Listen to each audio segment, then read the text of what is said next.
Kris Krohn here with Limitless TV. What is actually going to increase the value of your home? What changes can you make to it? What alterations? How do you get the biggest bang for your buck? Stay tuned.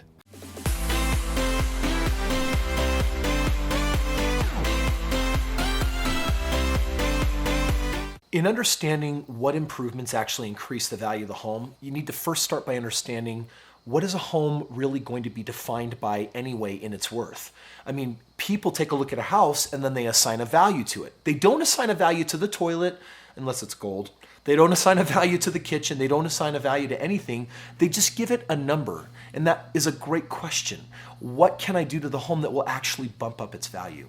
You know, there's a lot of people that think that how you increase the value is by upgrading the fixtures and by upgrading the cosmetics, meaning, oh, if I change the color of the paint and I add some crown molding, and if I change out the carpet and I put granite in there, I'll get my money's worth out of the home. And the truth is, maybe, but there's a really good chance you actually won't. Why? Well, the value of a home is only worth what someone is willing to pay for it. And that means that you need other homes like yours or like the one you're looking at to have sold recently in the area. You can watch one of my other videos where I talk about how to arrive at the value of a home. And we're going to talk about a CMA, basically a market analysis. And so if I have 6 homes in the area that are just like it that all sold for $200,000, then guess what this home is going to be worth if they were all the same? $200,000.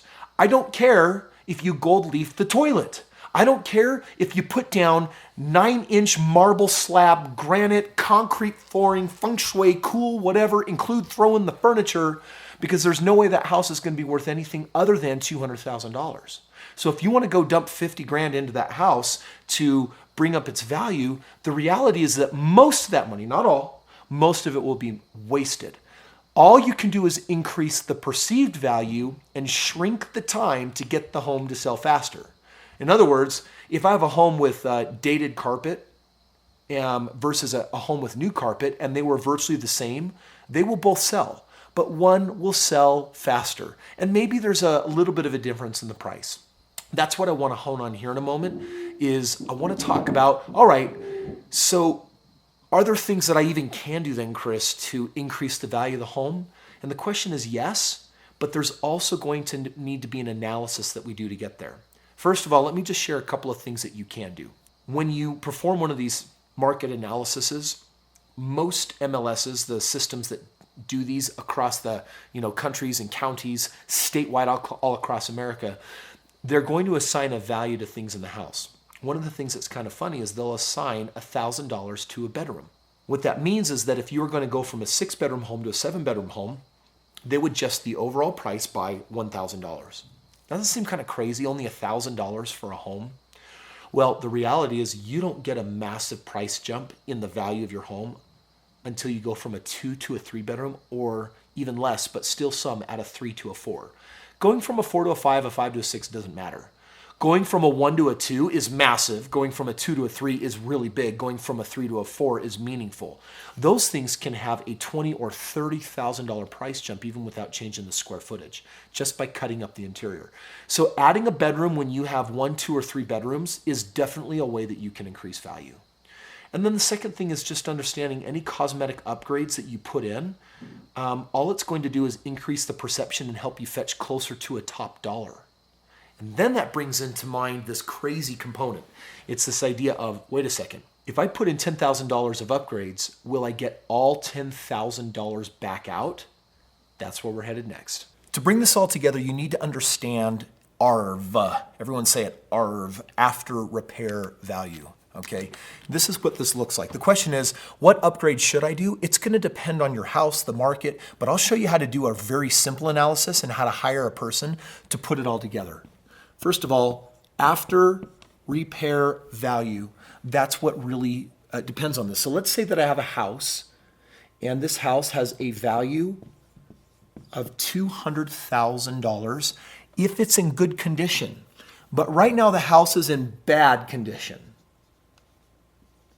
And in bad condition, we are in a seller's market, so ironically, it'll actually sell for $195,000.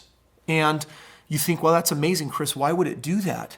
because when there's very little inventory on the market, like in many places around the country right now, which means they're doing a lot of building, it raises prices and people are willing to pay to do their own upgrades. If we compare that, however, to a scenario where that same house is worth $200,000 and we are going to invest $20,000 into the cosmetics, then what'll happen is this house is worth $200,000 no matter what. If I put $20,000 in, I can get it at its value, maybe a few $1,000s over it, but we'll say at its value. And the house in bad condition, I don't do anything to the house and I get $195,000. Let's look at the net difference. Here, I am going to lose $5,000 from what I could because I'm not willing to put in $20,000. On this example, if I put in $20,000, I will get $5,000 more. What's the greater loss? Would you rather lose $5,000 or $15,000? Well, ultimately, in this specific situation, it doesn't make sense to invest in the house. In a seller's market, that means that all of the advantages are to the one selling. Okay, in a buyer's market, it's the flip-flop the other way around. That means there's a lot of sellers with a lot of inventory that want to be selling and moving real estate, and they need their homes to be in top-notch condition for them to get this price. And so how do you really do this math? Here's the shortcut. Find a good realtor that understands investment real estate, and then have them produce a comparable market analysis to determine what they think the value is based on what's sold in the area, and have them produce two. One, if the house remains in its current condition, and another where the house is in its prime condition. Then the second thing is, how much would I need to invest in order to get the prime condition? And it'll ultimately look like this if I were to give you an example. And by the way, I do this on every time I ever disposition and sell a property. So in this scenario, if I have a house that is worth $200,000, and the idea is if I invest $10,000, how much more will I get out of the house by putting in the repairs? And if I don't, what will I sell it for? And so what those scenarios often look like is, Kris, you owe $150,000, and if you invest $10,000, you'll get $200,000. In this situation, I am going to net $40,000, meaning there's a $50,000 difference, but I got to pay $10,000 to get all of it.